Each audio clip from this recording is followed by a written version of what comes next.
Marc, chapitre 6. Jésus partit de là et se rendit dans sa patrie. Ses disciples le suivirent. Le jour du sabbat, il se mit à enseigner dans la synagogue. Beaucoup de gens l'entendirent.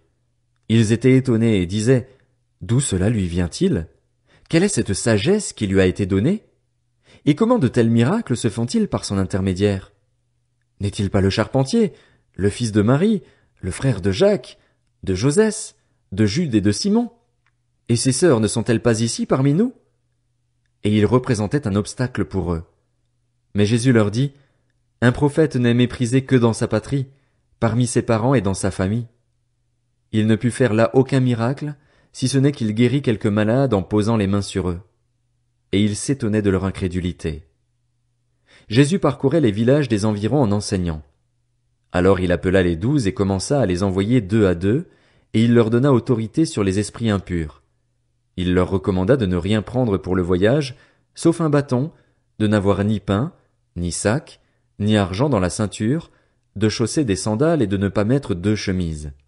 Puis il leur dit, « Si quelque part vous entrez dans une maison, restez-y jusqu'à votre départ.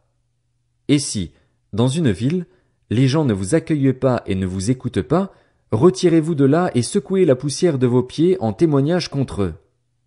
Je vous le dis en vérité, le jour du jugement, Sodome et Gomorrhe seront traités moins sévèrement que cette ville-là. » Ils partirent et prêchèrent en appelant chacun à changer d'attitude.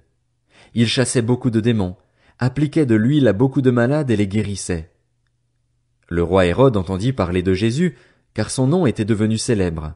Il disait, « Jean-Baptiste est ressuscité, et c'est pour cela qu'il a le pouvoir de faire des miracles. » D'autres disaient, « C'est Élie. » Et d'autres disaient, « C'est un prophète, comme l'un de nos prophètes. » Mais Hérode, en apprenant cela, disait, « Ce Jean que j'ai fait décapiter, c'est lui, il est ressuscité. » En effet, Hérode lui-même avait fait arrêter Jean et l'avait fait enchaîner en prison à cause d'Hérodiade, la femme de son frère Philippe, qu'il avait épousée, car Jean lui disait, « Il ne t'est pas permis d'avoir pour femme l'épouse de ton frère. » Furieuse contre Jean, Hérodiade voulait le faire mourir, mais elle ne le pouvait pas, car Hérode redoutait Jean, sachant que c'était un homme juste et saint, et il le protégeait.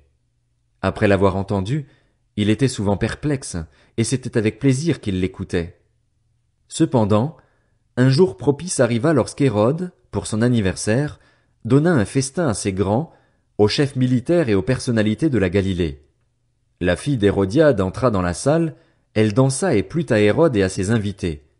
Le roi dit à la jeune fille, « Demande-moi ce que tu veux, et je te le donnerai. » Il ajouta avec serment, « Ce que tu me demanderas, je te le donnerai, même si c'était la moitié de mon royaume. » Elle sortit et dit à sa mère, « Que demanderai-je » Sa mère répondit, « La tête de Jean-Baptiste. » Elle s'empressa aussitôt de rentrer vers le roi et lui fit cette demande, « Je veux que tu me donnes à l'instant, sur un plat, la tête de Jean-Baptiste. » Le roi fut attristé, mais, à cause de ses serments et des invités, il ne voulut pas refuser.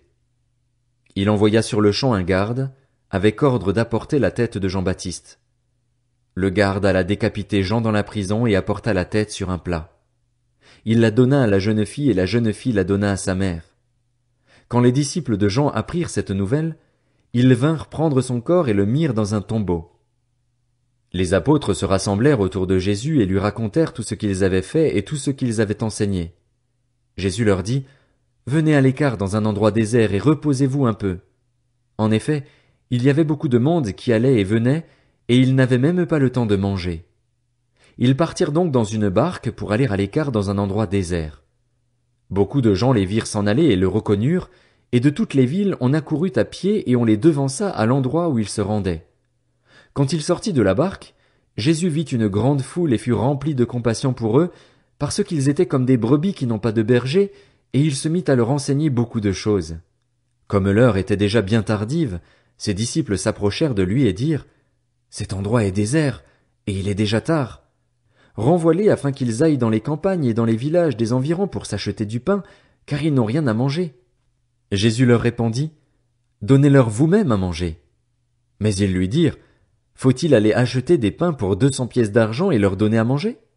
Il leur dit, Combien de pains avez-vous? Allez voir.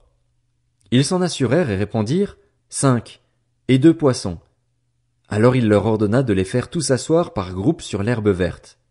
Ils s'assirent par rangées de 100 et de 50. Il prit les 5 pains et les 2 poissons, leva les yeux vers le ciel et prononça la prière de bénédiction. Puis il rompit les pains et les donna aux disciples afin qu'ils les distribuent à la foule. Il partagea aussi les 2 poissons entre tous. Tous mangèrent et furent rassasiés, et l'on emporta 12 paniers pleins de morceaux de pain et de ce qui restait des poissons. Ceux qui avaient mangé les pains étaient au nombre de 5000 hommes. Aussitôt après, il obligea ses disciples à monter dans la barque et à le précéder sur l'autre rive, vers Bethsaïda, pendant que lui-même renverrait la foule. Quand il l'eut renvoyé, il s'en alla sur la montagne pour prier. Le soir venu, la barque était au milieu du lac et Jésus était seul à terre. Il vit qu'ils avaient beaucoup de peine à ramer, car le vent leur était contraire. Vers la fin de la nuit, il alla vers eux en marchant sur le lac, et il voulait les dépasser.